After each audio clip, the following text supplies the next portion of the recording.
Hello दोस्तों, आज हम वेब डिज़ाइनिंग के यूनिट 1 को पढ़ रहे होंगे और उसके इम्पोर्टेंट क्वेश्चन को डिस्कस कर रहे होंगे। तब तक आप चैनल को लाइक कीजिए, सब्सक्राइब कीजिए और हम शुरू करते हैं। पहले क्वेश्चन पहला क्वेश्चन है, discuss the basic principle involve in developing a website. किसी भी वेबसाइट को डेवलप करने के लिए बेसिक प्रिंसिपल क्या क्या है। तो पहला है कि हम जो भी वेबसाइट बना रहे हैं वो सिंपल हो, जैसे कि उसका जो जीयूआई हो सिंपल हो, ग्राफिकल यूजर इंटरफेस, सब चीज़ें जो कि बटन वगैरह जो भी हैं वो एक सिंपल तरीके से हो। जैसे यहाँ पे लिखा हुआ है, clean and fresh design of the website make the website appealing and help the user to navigate from one page to another seamlessly। तो जो क्लीन और फ्रेश डिज़ाइन है हमारा वेबसाइट का, वो हमें यूज़र को आसानी तरीके से एक पेज से दूसरे पेज पर नेविगेट करने में आसानी होती है। थर्ड लाइन देखते हैं, keep the design simple so that the visitor can feel it easy to use. अगर हमारा डिज़ाइन सिंपल होगा तो जो भी हम विजिटर है, जो भी यूज़र है उस वेबसाइट का, वो आसानी से किसी भी चीज़ को खोज सकता है उस वेबसाइट पे, जो कि जो इंफॉर्मेशन है, चाहे वो कोई डाउनलोड अपलोड बटन ही क्यों ना हो। तो सिंपल इज़ द बेस्ट। जो भी हम वेबसाइट बना रहे हैं वो सिंपल हो, तभी वो बेस्ट है। दूसरी है कंसिस्टेंसी। कंसिस्टेंसी कहने का मतलब है, मान लेते हैं आपकी ये एक वेबसाइट है, वेब पेज है, और आप इस पे मान लेते हैं यहाँ एक रेड कलर यूज कर रहे हैं, यहाँ ग्रीन यूज कर रहे हैं। तो फिर इसी वेबसाइट का मान लेते हैं एक नेक्स्ट पेज है हमारा, इसको हम कंसीडर करते हैं index dot H T M L. इसे हम मान लेते हैं ये हमारा home dot H T M L है। तो जो कलर, जो चीज़ें हमने यूज की हैं, जो डिजाइनिंग यूज की है, उसमें कंसिस्टेंसी होने चाहिए इस पेज पे भी। मतलब कि ये कलर, ये फॉन्ट साइज जो भी हमने यहाँ बनाया है, वो ईच पेज, हर पेज पर, यहाँ पे लिखा भी है, हर पेज पर वो कंसिस्टेंसी हमें दिखनी चाहिए। जैसे कि अगर हमने यहाँ पे मान लेते हैं हमने यहाँ पे डार्क यूज किया, तो यहाँ हम लाइट नहीं यूज कर सकते हैं। अगर हमने ये पूरा एक अगर डार्क में बनाया है तो नेक्स्ट पेज भी हम डार्क में ही उसे बना देंगे। तो ये होगी कंसिस्टेंसी। थर्ड पॉइंट है टाइपोग्राफी एंड रीडेबिलिटी। टाइपोग्राफी कहने का मतलब है, जो कि हम फॉन्ट साइज यूज करते हैं वेबसाइट, हम बहुत तरह के फॉन्ट साइज यूज करते हैं। मान लेते हैं कि आपने 14 पिक्सल की कोई पैराग्राफ की साइज को यूज किया, तो हम वो चीज़ें हम पूरे वेब पेज पे हम वो यूज कर रहे होंगे। और हमारी जो फॉन्ट साइज, जो भी मतलब टाइपोग्राफी है, वो इतना विजिबल होना चाहिए कि जो यूज़र अगर आता है तो उसे वो चीज़ें नज़र आए। ऐसा नहीं कि हम 2 पिक्सल यूज कर रहे हैं और वो साइज इतनी छोटी हो गई है। मान लेते हैं ये पी टैग है, अगर हमने यहाँ पे हेलो लिखा हुआ है, अगर इस पी टैग में हमने इसको 2 पिक्सल की अगर साइज दी हुई है, तो ये और स्मॉल हो जाएगा, जिससे कि यूज़र को देखने में तकलीफ होगी, तो यूज़र उसे रीड नहीं कर पाएगा। तो फॉन्ट साइज अच्छी होनी चाहिए ताकि रीडेबिलिटी अच्छी हो। नेक्स्ट है मोबाइल कंपेटिबिलिटी। हम जो भी वेब पेज डिज़ाइन कर रहे हैं, तो मान लेते हैं एक वेब डेवलपर है, उसने एक पेज बनाया लाइब्रेरी मैनेजमेंट का। तो वो एज ए वेब डेवलपर है, तो उसने सोचा कि हम सिर्फ लैपटॉप, डेस्कटॉप, पीसी के लिए ही हम डेवलप किए हैं। बट अगर वही यूज़र मोबाइल पे उसे ओपन करना चाहे, तो जाहिर सी बात है, जो मोबाइल का साइज होता है लैपटॉप के साइज से छोटा होता है, तो वो मोबाइल कंपेटिबिलिटी होनी चाहिए। अगर मोबाइल कंपेटिबिलिटी नहीं होगी तो यूज़र जो हमारे अगर मान लेते हैं यहाँ 1000 यूज़र हैं, तो अगर यही यूज़र यहाँ आए तो ये यूज़र इसे यूज़ नहीं कर पाएगा, तो वो हमारी वेबसाइट से चला जाएगा, जो कि बहुत बड़ा हमारा लॉस है। तो इसलिए वो जो हम वेब पेज डिज़ाइन कर रहे हैं वो मोबाइल कंपेटिबिलिटी होनी चाहिए। कलर प्लेट एंड इमेजिनरी की बात करते हैं। तो अगर कलर प्लेट हम देखें तो जैसे कि अभी हमने बताया कि जो भी हम कलर का यूज करेंगे वो हमारा एक अच्छा कॉम्बिनेशन होना चाहिए। जैसे यहाँ लिखा हुआ है, a perfect colour combination attract user while a poor combination can lead to distraction. अगर एक परफेक्ट कलर कॉम्बिनेशन है वो हमारे यूजर को वेबसाइट पे ज़्यादा देर तक रोके रखता है, बट अगर एक पुअर कॉम्बिनेशन है तो वो हमारे वेबसाइट को एक डिस्ट्रैक्शन करता है, जिससे कि जो यूजर होता है उस वेबसाइट से चला जाता है। नेक्स्ट लिखा हुआ है, pick a perfect colour plate for the website which can create a pleasing atmosphere. जैसे कि आप अगर कलर के बारे में जानते होंगे, जैसे रेड कलर हो गया जो कि एक लव का सिंबल है, जो कि एक हम जनरली यूज करते हैं अट्रैक्शन के लिए। ऐसे ब्लू हो गया, ऐसे हर कलर का एक मीनिंग होता है। येलो हो गया, ये सब चीज़ें इसकी एक एक मीनिंग होती है, जो कि हम अगर मान लेते हैं जो वेबसाइट हम बना रहे हैं अट्रैक्टिव दिखाना चाहते हैं तो रेड यूज कर सकते हैं, ब्लू एज ए इम्प्रेशन वगैरह के लिए यूज करते हैं। तो ऐसे कलर के भी डिफिनेशन होते हैं। तो कलर और जो इमेजेस हैं हम अच्छे यूज करें, ताकि जो कि वेबसाइट के जीयूआई को यूजर को देखने में अच्छा लगे, उसकी आंखों को देखने में अच्छा लगे, ताकि वो उसको ज़्यादा देर तक उस वेबसाइट पे रुके रहे। अब नेक्स्ट है इजी लोड। तो इजी लोड होता क्या है, अगर मान लेते हैं हमारे वेबसाइट जो भी हम मान लेते हैं www मान लेते हैं लाइब्रेरी का ही हमने बनाया है, library.com हमारी वेबसाइट है।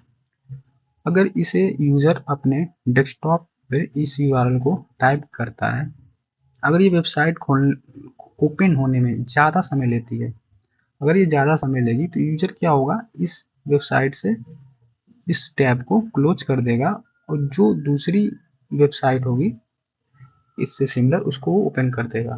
तो जो भी हम बना रहे हैं तो उसकी इजी लोड होना चाहिए, ताकि वो जल्दी से लोड हो जाए, यूजर को ज़्यादा टाइम ना लगे, क्योंकि आजकल किसी के पास ज़्यादा समय नहीं है। इजी नेविगेशन, नेक्स्ट हमारा इजी नेविगेशन। तो इजी नेविगेशन है क्या, जैसे कि मान लेते हैं हमने एक होम पेज बनाया और इसी होम पेज में हमने एक नेक्स्ट पेज मान लेते हैं, जैसे कि हमारा अबाउट पेज है। अबाउट पेज है जहाँ पे अगर एक होम बार बना लेते हैं जहाँ पे सारी चीज़ें, यहाँ पे एक लॉगिन, यहाँ पे लॉगिन हो गया, फिर इसी में हम मान लेते हैं यहाँ एक होम पेज हो गया, यहाँ अबाउट सेक्शन है ऐसे। तो अगर एक नेव बार हम बना लेते हैं तो यूजर के लिए आसानी से एक पेज से दूसरी पेज पे जाना आसान हो जाता है। तो इजी नेविगेशन बहुत इंपॉर्टेंट रखता है किसी वेबसाइट के लिए। नेक्स्ट है हमारा कम्युनिकेशन। कम्युनिकेशन कहने का मतलब है कि अगर हम जो वेबसाइट बना रहे हैं तो वो इंफॉर्मेटिव होनी चाहिए।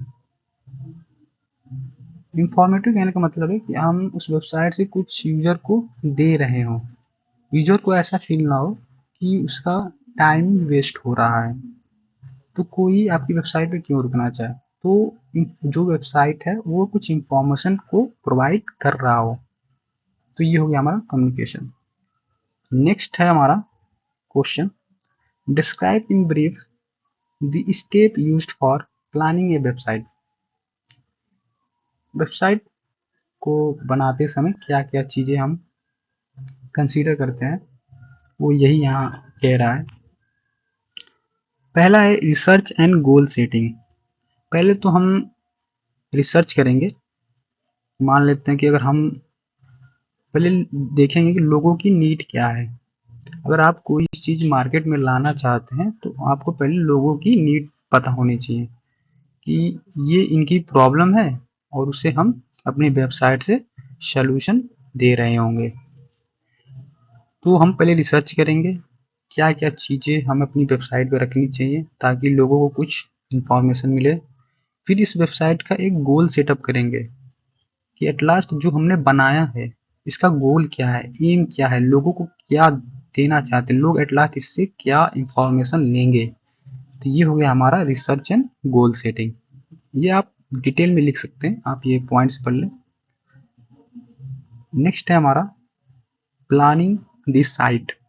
प्लानिंग द साइट होता क्या है, जैसे कि अभी तो हमें पता चल गई हमारे लोगों की नीड क्या है, और हमने गोल डिसाइड कर लिया कि हमें ये नीड है और हमें यहाँ एक गोल है हमारा, यहाँ तक पहुँचना है।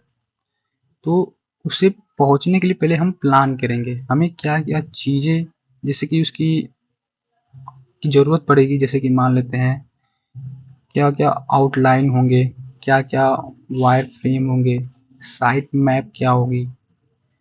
ये हमें बताता है कि कोई वेबसाइट कैसे बन रही होगी। तो ये होगी प्लानिंग दी साइट। नेक्स्ट है हमारा डिजाइनिंग दी लेआउट। तो अगर हम कोई वेबसाइट बना रहे हैं तो उसकी कोई डिजाइनिंग होगी, क्योंकि डिजाइनिंग ही तो अट्रैक्ट करती है यूजर को। तो उसका एक लेआउट होगा। अगर हम मान लेते ये यहाँ पे फॉर्म ही है तो फॉर्म बनाएंगे तो यहाँ एक नेम बनाएंगे, फिर यहाँ पे अगर यहाँ पे हम फ़ोन नंबर, ईमेल आईडी, फिर एक सबमिट बटन बनाएंगे। तो यहाँ पे हम एक इसका एक लेआउट बनाएंगे कि ये कैसे कोई फॉर्म खुल रहा होगा, उसमें क्या क्या पिक्चर होंगे, क्या क्या वीडियो होंगे। तो ये होगी डिज़ाइनिंग। नेक्स्ट हमारा राइटिंग द कंटेंट।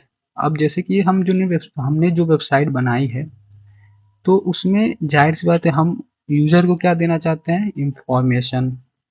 तो जब हम यूज़र को इंफॉर्मेशन देना चाहते हैं तो यूज़र के लिए तो कंटेंट राइट करना होगा। तो वो जो कंटेंट हो प्रोडक्टिव होने चाहिए,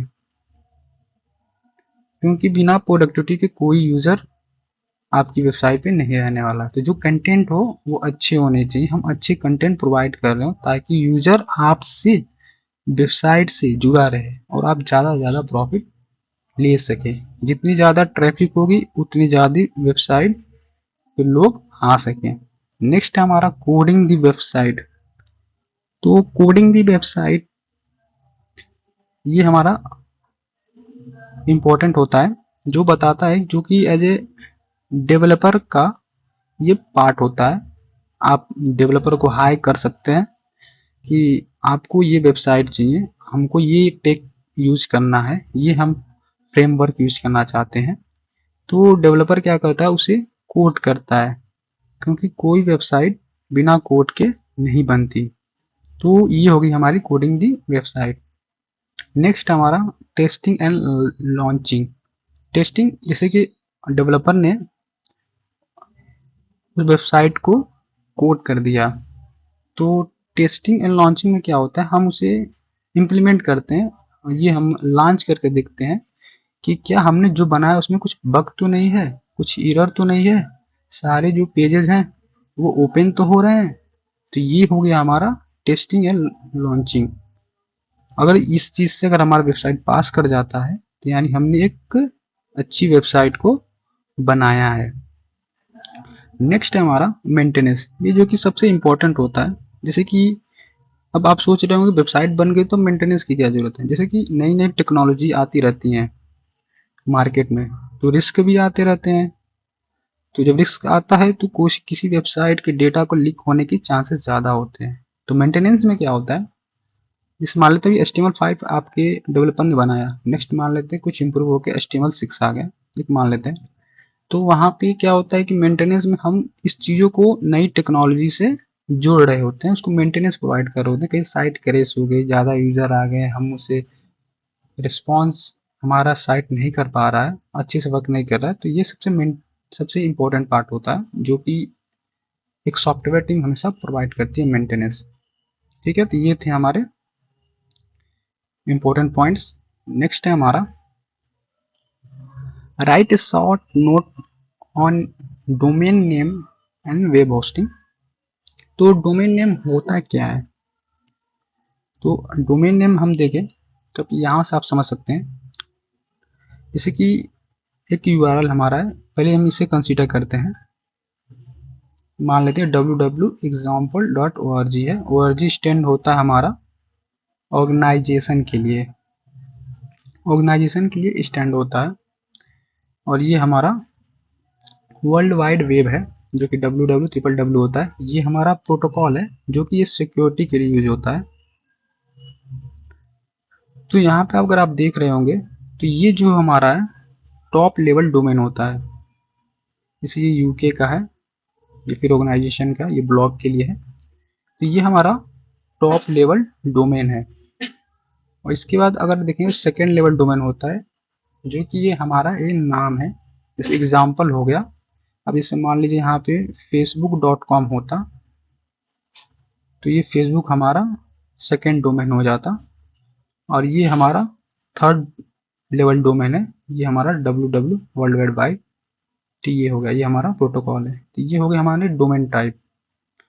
हर एक वेबसाइट का एक डोमेन होता है जो कि उसे आइडेंटिफाई करता है, एक आईपी एड्रेस से वो लिंक होता है। ये तो एग्जांपल्स हमने बता दिया डोमेन के सब डिवीजन को कैसे कैसे आप आइडेंटिफाई करेंगे, कौन सा टॉप लेवल डोमेन है, कौन सा आपका सेकेंड लेवल डोमेन है और कौन सा आपका थर्ड लेवल डोमेन है।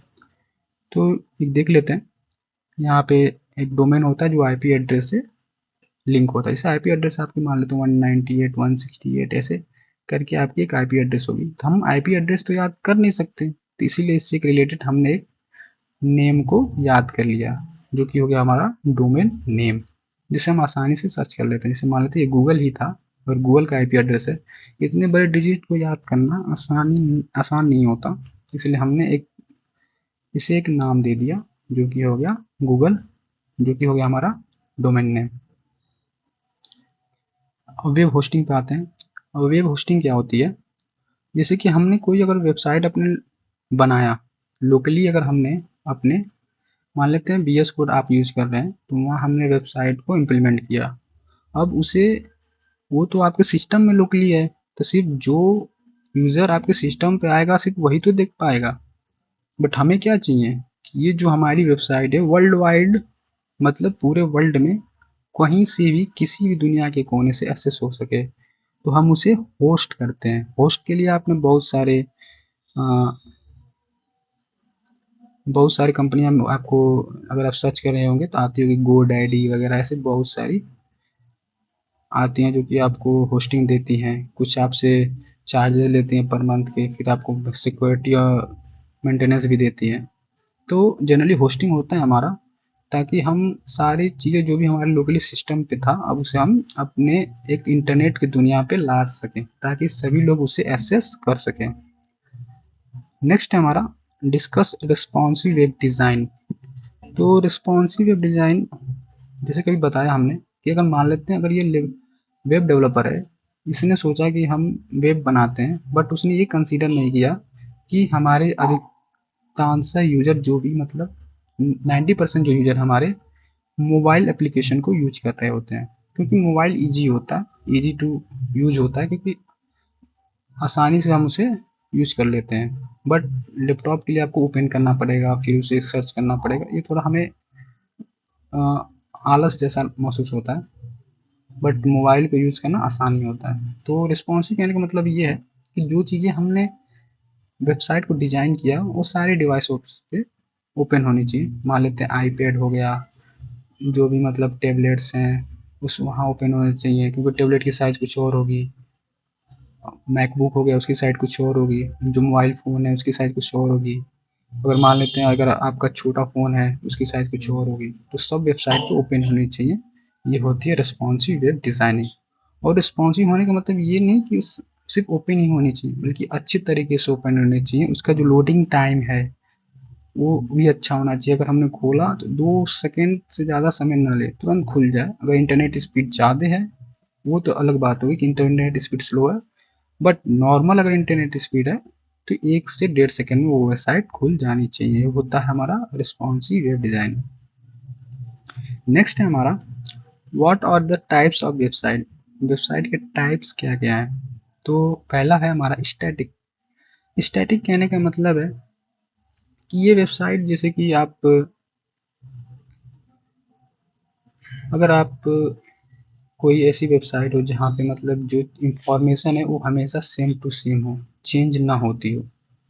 जैसे कि अगर आप कंसीडर करना चाहें तो अगर ये विकिपीडिया की वेबसाइट है, विकिपीडिया, तो वहाँ पे अगर आपने अगर कुछ सर्च किया, मान लेते हैं आपने जावा स्क्रिप्ट, मान लेते हैं वहाँ पे उस टॉपिक के बारे में इंफॉर्मेशन है, तो जब आप नेक्स्ट टाइम आएंगे तभी भी वही उतने ही लाइन होगी, वही इंफॉर्मेशन होगा, वही कंटेंट आपको मिल रहा होगा।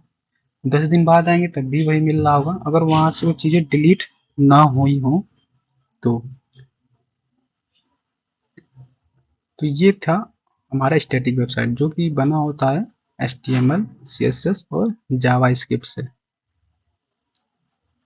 तो यहाँ पे आप जितने दिन भी बाद आए आपको वही इंफॉर्मेशन वही मिल रही होगी। सेकेंड है हमारा डायनेमिक। डायनेमिक में क्या होता है कि जैसे कि आप फेसबुक पेज को देख सकते हैं या अपने इंस्टाग्राम को देख सकते हैं, जहाँ पे आपके जो न्यूज़ फीड होते हैं वहाँ पे आपको वो चीज़ें हमेशा चेंज होती हुई मिलती है। मान लेते हैं किसी का कोई और पोस्ट मिलता है, सेम चीज़ें हमें दोबारा नहीं मिल रही होती, इतनी बार हम रिफ्रेश करते हैं वो चीज़ें बदल जाती हैं। तो ये होता है डायनेमिक, यहाँ पे इंफॉर्मेशन जो होता है हमारा चेंज होता रहता है। अगर आप आज 10 मिनट बाद खोलेंगे कुछ और मिल रहा होगा, 1 घंटे बाद मिल खोलेंगे कुछ और मिल रहा होगा। तो ये जनरली हमारे PHP, Node.js, ASP.NET से बने होते हैं। तो ये हमारे डायनेमिक होते हैं जो कि कंटेंट हमेशा हमारा बदलता रहता है, और स्टैटिक में हमारा कंटेंट स्टैटिक होता है जो कि नहीं बदलता है। अब आते हैं, ये डिफरेंस है जो कि एग्जाम में हमेशा आता है, 2 नंबर या 10 नंबर में आ जाता है। तो स्टैटिक वेबसाइट पहला लिखा हुआ है, content of web page can not be change at run time. Run time पे हमारे कंटेंट चेंज नहीं होते हैं, बल्कि कंटेंट ऑफ यहाँ डायनेमिक में अगर देखें तो ये चेंज हो जाते हैं। सेकेंड है, no interaction with database is possible. इसमें डेटाबेस का कोई इंटरेक्शन नहीं होता है, और डायनेमिक में देखें तो यहाँ डेटाबेस का इंटरेक्शन होगा, क्योंकि जो इंफॉर्मेशन वो देगा जाहिर सी बात है डेटाबेस से ही देता है, इसमें बैकएंड जुड़ा होता है। थर्ड है हमारा, it is faster to load as compare to dynamic website. जाहिर सी बात है अगर स्टैटिक है तो इंफॉर्मेशन कम होगा और उसमें इंफॉर्मेशन में कोई चेंज नहीं होगा, तो सर्वर से इतना ज़्यादा उसे लोड नहीं मिलेगा, जिसकी वजह से ये फास्टर होता है। ये हमारा डायनेमिक स्लोअर होता है, क्योंकि इंफॉर्मेशन बदल रहे होते हैं डेटाबेस में, हमें एक बैकग्राउंड में बहुत सारे एल्गोरिथम रन कर रहे होते हैं जो कि बेस्ट न्यूज़ फीड को आपको प्रोवाइड कर रहा होता है, जिसकी वजह से ये स्लोअर हो जाता है। फोर्थ हमारा लोअर डेवलपमेंट कॉस्ट। इसमें कॉस्ट लोअर क्यों लग रही है, क्योंकि यहाँ हमने डेटाबेस का यूज़ तो किया नहीं है, जिसकी वजह से यहाँ पे कॉस्ट लो लग रही होगी, सिर्फ हमने एक GUI फ्रंट एंड बना के छोड़ दिया है। Feature of content management system, यहाँ पे हाइयर लग रही हो क्योंकि यहाँ डेटाबेस का यूज हुआ है, बहुत सारे एल्गोरिथम बैकग्राउंड में रन कर रहे हैं। नेक्स्ट हमारा, no feature of content management system. यहाँ पे कोई कंटेंट मैनेजमेंट फीचर सिस्टम नहीं होता है, जैसे कि इसमें कौन कौन से कंटेंट को हमको देना है यूजर के लिए अच्छा हो सकता है। जैसे आप रील वगैरह देख रहे होंगे तो वहाँ एक ML पर वर्क होता है पाइथन, जो आपका एनालाइज करता है कि यूजर को नेक्स्ट क्या पसंद आने वाला है, तो वो चीज़ें यहाँ नहीं होती, बल्कि यहाँ पर डायनेमिक वेबसाइट में कंटेंट मैनेजमेंट होता है, यूजर को बेस्ट वीडियोस बेस्ट कंटेंट देने की कोशिश की जाती है। ये हमारा HTML, CSS, जावा स्क्रिप्ट से डेवलप होते हैं। यहाँ हमारा सर्वर साइड लैंग्वेज भी यूज होता है, बल्कि यहाँ पे नहीं यूज होता है सर्वर साइड, बट यहाँ पे हमारे Node.js, PHP वगैरह यूज होते हैं। ये हमें same content every time deliver कर रहे होंगे, ये हमारे सेम कंटेंट नहीं डिलीवर कर रहे होंगे, जितनी बार पेज को लोड किया जाएगा कंटेंट उतनी बार चेंज हो रहा होगा। नेक्स्ट है हमारा, discuss about web standard and W3 recommendation. तो ये हमारा होता है W3C, होता है वर्ल्ड वाइड वेब कंसोर्टियम। ये कहता क्या है, ये हमारा एक तरह का स्टैंडर्ड है जो कि हर वेबसाइट को बताता है कि आपकी वेबसाइट में एक कंसिस्टेंसी होनी चाहिए डिज़ाइन में। आप जो भी यूज कर रहे हैं वो मतलब विजिटर के ब्राउज़र विंडो में ओपन होना चाहिए, अच्छी तरह से डिस्प्ले होना चाहिए। इसके एडवांटेज क्या हैं, ये हमें बताता है कि promote to use of CSS। CSS अब नेक्स्ट यूनिट में पढ़ रहे होंगे, जो कि हम कलरिंग वगैरह के लिए वेब पेज को यूज करते हैं, तो ये प्रमोट करता है। तो ये सब बेसिक चीज़ें आप देख लीजिएगा। नेक्स्ट है हमारा यहाँ पे W3 continue to develop a provide the community productive environment for creating web standard. W3 standard ये कम्युनिटी होती है हमारी, जो कि मतलब ये ऐसे वेबसाइट को डिज़ाइन करने की कोशिश करता है जहाँ पे सारी चीज़ें एसेसिबल हो, आपकी प्राइवेसी सिक्योरिटी की कंसीडर करके बना हो, ये सब चीज़ें इंटरनेशनली हो, मतलब कि हर जगह ये वेबसाइट यूज में आ रही हो इंटरनेशनली, जो कि प्राइवेसी की कंसर्न करती हो, आपकी सिक्योरिटी को, आपकी एक्सेसिबिलिटी को, आप कभी भी उसे एक्सेस कर सकते हैं। तो ये तो था हमारा W3 स्टैंडर्ड। नेक्स्ट है व्हाट इज HTML। तो HTML हमारा एक तरह का मार्कअप लैंग्वेज है, हाइपर टेक्स्ट मार्कअप लैंग्वेज, जो कि वेबसाइट को कॉमनली बनाने के लिए यूज होता है। A markup language provide a way to describe the structure of text and graphics on web page। ये हमें एक स्ट्रक्चर होता है जो कि किसी डॉक्यूमेंट का, अगर ये हमारा ये डॉक्यूमेंट है index.html, तो इसका स्ट्रक्चर को डिफाइन कर रहा होता है। अब यहाँ पे है वर्जन क्या क्या है हमारे HTML के। तो पहला 1.0 था, HTML 2.0 था, फिर HTML 3, 4, 5, अभी जो फिलहाल में HTML 5 है, जो कि सबसे लेटेस्ट है। तो HTML हमारा एक तरह का हाइपरटेक्स्ट मार्कअप लैंग्वेज है, जो कि एक डॉक्यूमेंट को स्ट्रक्चर करने के लिए यूज होता है। Define HTML document, give the basic structure of HTML document. तो HTML डॉक्यूमेंट क्या होता है, तो अगर आप देखें, अगर HTML फाइल बनाई हो, तो पहले हम एक डॉक टाइप HTML कहते हैं, ये जो कि हमें बताता है कि हम जो डॉक्यूमेंट यूज कर रहे हैं वो क्या उसकी टाइप है। तो ये हमारी टाइप है HTML। फिर उसके बाद हमें टैग होती है HTML। फिर उसके बाद हम हेडिंग को लिख रहे होते हैं, जहाँ पे हम CSS जावा स्क्रिप्ट के लिंक को अटैच कर रहे होते हैं। फिर यहाँ पे टाइटल होता है, जो कि हमारा पेज के टाइटल को बताता है। अगर आप किसी वेबसाइट को ओपन कर रहे होंगे, तो अगर ये हमारा वेबसाइट, ये अगर विंडो है, तो अगर वेबसाइट को खोल रहे होंगे, तो यहाँ पे उसका एक टाइटल आ जाता है लिखकर कि आपने कौन सी वेबसाइट ओपन की है। तो ये हमारा टाइटल हो जाता है, और यहाँ पे जो उसके कंटेंट होते हैं, यहाँ पे ऐसे कंटेंट आ जाते हैं। फिर बॉडी में हम बॉडी को लिख रहे होते हैं, जहाँ पे पैराग्राफ, फिर H1 टैग, H2 टैग, फिर BR टैग, ऐसे बहुत सारे टैग को यूज कर रहे होते हैं। फिर वहाँ पे जैसे हम बॉडी को एंड कर रहे होते हैं, फिर बॉडी का क्लोजिंग टैग होता है। ये टैग हमारा हमेशा क्लोजिंग टैग होता है, और ये टैग हमेशा हमारा ओपन टैग होता है। तो ये हमारे यहाँ क्लोजिंग टैग है, ये भी क्लोजिंग टैग है, जो कि बताता है कि हमारे यहाँ बॉडी इंड हो रहा है या हमारा यहाँ HTML इंड हो रहा है। एलिमेंट और एट्रीब्यूट्स देखें, तो एलिमेंट अगर एट्रीब्यूट्स देखें, तो अभी हमने जो बताया वही चीज़ है। HTML, body tag, head tag, title, ये हमारे एलिमेंट्स हैं। और जो यहाँ पे एट्रीब्यूट देखें, तो attribute are used to provide additional information about the property behaviour of HTML element. Attribute होते हैं जो HTML एलिमेंट के प्रॉपर्टी बिहेवियर को दिखा रहे होते हैं। टैग देखिए, अभी हमने बताया क्लोजिंग एंड ओपनिंग टैग होते हैं, दो तरह के टैग होते हैं, ओपनिंग एंड क्लोजिंग। ओपनिंग में क्या होता है, ऐसे होता है, क्लोजिंग में ये ऐसे होता है। बीच में यहाँ पे आप चाहे पी, यहाँ पे जैसे कि मान लेते हैं बीच में आप H1 यूज कर लीजिए, H2 यूज कर लीजिए, वैसे यहाँ पे H1 कर लीजिए, H2 कर लीजिए, बट ये स्लैश यूज हो जाता है, क्लोज दिखाता है। जो हमने बताया डॉक टाइप बताता है कि ये डिक्लेरेशन किस टाइप का डॉक्यूमेंट है, HTML डॉक्यूमेंट है, तो HTML यूज हो जाता है वहाँ।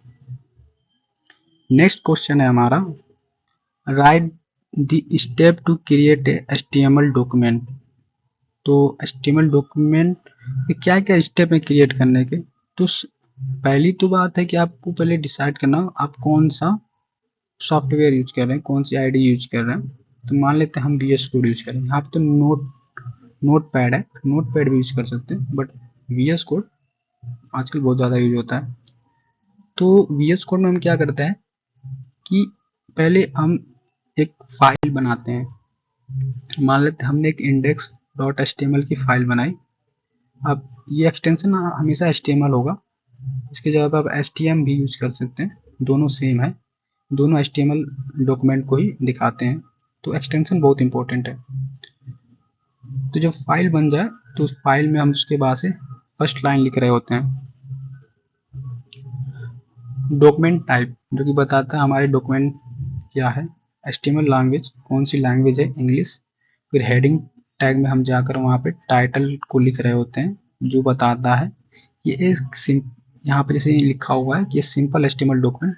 टाइटल ये बताता है कि हमने इस पेज में क्या एक देने की कोशिश की हमने, मतलब इस जैसे कि यहाँ पे लिखा हुआ है कि हम एक सिंपल HTML डॉक्यूमेंट बना रहे हैं, तो इस टाइटल से पता चल जाता है हम एक सिंपल सा एक एग्जांपल के लिए यूज़ किया है हमने। फिर बॉडी में ये हेलो है, हेलो वर्ल्ड, जो कि पैरा टैग के बीच में है, तो ये हमें एक पैरा टैग के बीच में तो एक पैरा आउटपुट दे देता है। फिर वेबसाइट को जो भी हमने डॉक्यूमेंट बनाया उसको सेव करना इंपॉर्टेंट होता है। तो जब सेव हो जाए ये सारी चीज़ें, तो आप डेस्कटॉप पे जाइए, मान लेते हैं ये इसका आपने इस नाम से सेव किया हुआ है, तो आप इसे डेस्कटॉप पे जाके ब्राउज़र में जाइए और यहाँ पर इस चीज़ को टाइप करिए, जो डोमेन आपको मिला हुआ है, जो फाइल है, इसको यहाँ पे टाइप कर दीजिए, तो वो वेबसाइट ओपन हो जाएगी। या तो आप चाहें तो सीधे जो आपका ये डॉक्यूमेंट जहाँ फाइल मैनेजर में वहाँ डबल टैप करेंगे तो सीधे जो भी आपका डिफ़ॉल्ट ब्राउज़र होगा वहाँ पे ओपन हो जाएगा। मार्कअप टैग, मार्कअप टैग क्या होता है, तो यहाँ एग्जांपल्स हम समझेंगे मार्कअप टैग क्या होता है। जैसे कि यहाँ पे एक डॉक्यूमेंट टाइप HTML है, जो कि बताता है कि HTML डॉक्यूमेंट है। फिर यहाँ पे HTML टैग हमने यूज़ किया, फिर बॉडी के अंदर हमने एक H1 यूज़ किया हुआ है, जो कि यहाँ पे लिखा हुआ है द मार्क एलिमेंट। फिर यहाँ पे लिखा हुआ है do not forget two by, और ये हमारा मार्कअप टैग है। ये हाईलाइट वगैरह यूज करने के लिए जो होता है, अगर हम कोई पैरा लिख रहे हैं, चाहते हैं कि यूजर का ध्यान इस पे जाए, उसकी वो अगर ऐसे पढ़ रहा है पैरा, तो जाहिर सी बात है हम एक इंड से स्टार्ट करते हैं तो लास्ट इंड तक जाते हैं और जल्दी जल्दी पढ़ने लगते हैं, तो बहुत सारी जो इंपॉर्टेंट टॉपिक्स पॉइंट्स होते हैं वो छूट जाते हैं। तो वहाँ पर हम मार्कअप का यूज कर लेते हैं, जो कि हाईलाइट कर देते चीज़ों को, जो कि यहाँ पे आप देख सकते हैं, ये इसका आउटपुट है। जहाँ पे ये हमारा H1 टैग था, ये हमको ब्राउज़र में दिख रहा होगा, ये हमारा P1 था, और यहाँ पे जो हमने मार्कअप यूज किया तो ये हाईलाइट हो गया। जब भी कोई अगर यहाँ से पढ़ने की कोशिश करेगा तो उसका नज़र यहाँ पे आ जाएगा कि ये हमारा इम्पोर्टेंट है कि आपको दूध हिलाना है। ठीक है, अब नेक्स्ट है हमारा हेडिंग विथ इट्स इम्पोर्टेंस। तो हेडिंग की क्या इम्पोर्टेंस है, तो जैसे कि यहाँ पे एग्जांपल दिया हुआ है, तो ये जो हमारा हेडिंग है H1, H2, H3, H4, H5, H6, तो 6 तरह के हमारे हेडिंग टैग होते हैं। जो H1 होता है वो सबसे बड़ा होता है, जैसे यहाँ पे आप साइज देख सकते हैं। उसके बाद से H2 होता है, उससे थोड़ा छोटा होता है। फिर H3 होता है, उससे छोटा होता है। फिर H4 ऐसे छोटा होता है। फिर 5 उससे छोटा, सबसे छोटा H6 होता है। तो एक बार हम पढ़ लेते हैं क्या लिखा हुआ है। ये HTML हेडिंग और HTML tag can be defined as a title or a subtitle which is display on the web page। ये हम टाइटल वगैरह के लिए यूज करते हैं। हेडिंग आपको पता ही होगा, कभी नोट्स वगैरह बनाते होंगे तो वहाँ पे हेडिंग लिखते हैं कि हम वो चीज़ें पता चल जाए कि हमने इसके अंदर ये हम डिस्कस करने की कोशिश कर रहे हैं। जो हमारा होता है 6 तरह का HTML टैग होता है, जो कि H1 से H6 तक जा रहा होता है। H1 हमारा मेन हेडिंग है, लिस्ट हमारा सबसे इम्पोर्टेंट, हम उसको H6 को सबसे लिस्ट इम्पोर्टेंट हेडिंग मानते हैं कि जो उसमें लिखा हो वो थोड़ा कम इम्पोर्टेंट हो। तो H1 के अंदर जो भी है वो सबसे ज़्यादा इम्पोर्टेंट है, उसके बाद से H2, उसके बाद से H3, उसके बाद से H4, फिर 5, फिर 6। तो ये तो था हमारा हेडिंग। तो ये वही चीज़ लिखी है कि हाईलाइट इंपॉर्टेंट चीज़ को हाईलाइट करने के लिए होती है, बिग और बोल्ड दिखाने के लिए होती है, तो ये वही है। नेक्स्ट क्वेश्चन है हमारा, write a short note on paragraph and line break. तो देखते हैं आप पैराग्राफ और लाइन ब्रेक में शॉर्ट नोट्स ये पूछ रहा है। तो पैराग्राफ को जनरली हम पी टैग से डोनेट करते हैं, जो कि यहाँ पे लिखा हुआ है, और जो कि इसका एक क्लोजिंग टैग होता है जो कि स्लैश से होता है, जो कि हमें बताता है कि कोई पैराग्राफ कहाँ एंड हो रहा होता है। अगर आप यहाँ देखना चाहें तो ये हमारा पैराग्राफ टैग है जो कि यहाँ पे खत्म हो रहा है, तो हमने यहाँ पे दिखा रखा है। और पैराग्राफ टैग जैसे कि यहाँ पे तो एक बीच में स्पेस आ जाता है, जैसे कि यहाँ पैराग्राफ यूज किया फिर नेक्स्ट यूज किया तो यहाँ इन दोनों के बीच में एक स्पेस आ जाता है। तो ये हमारा पैराग्राफ है। लाइन ब्रेक के लिए अगर यूज करना चाहें, वैसे तो लाइन ब्रेक के लिए हम चाहें BR टैग को भी यूज कर सकते हैं। अगर आप पैराग्राफ यूज करना चाहें तो जैसे कि यहाँ पे एक पैराग्राफ है, नेक्स्ट पैराग्राफ है, तो इन दोनों के बीच में लाइन ब्रेक हो गई है। तो ये तो था हमारा पैराग्राफ टैग। अब यहाँ पे जो हमने बताया था कि HTML लाइन ब्रेक के लिए हम चाहें तो BR टैग भी यूज कर सकते हैं, तो ये चीज़ें यहाँ पे है। तो BR टैग जैसे कि ये यहाँ पे है, तो इसका जो आउटपुट आएगा हमारा, तो ये दिस लाइन यहाँ आ जाएगा, ये नेक्स्ट लाइन में हो जाएगा, फिर ये वाली चीज़ें नेक्स्ट लाइन में हो जाएंगी। तो ऐसे आपका यूनिट 1 गाइस खत्म हुआ। तो आप चैनल को लाइक करिएगा ज़रूर और सब्सक्राइब भी ज़रूर कीजिएगा और अपने दोस्तों के साथ शेयर करना ना भूलें। तो गाइस कमेंट करके बताएं कि आज का वीडियो कैसा रहा। फिर मिलते हैं एक नेक्स्ट वीडियो में, और आप बताइए आपको कौन सी वीडियो अपलोड करनी, अब नेक्स्ट वीडियो कौन सा देखना चाहते हैं, हम उसे जल्द ही अपलोड करने की कोशिश करेंगे। Thank you guys.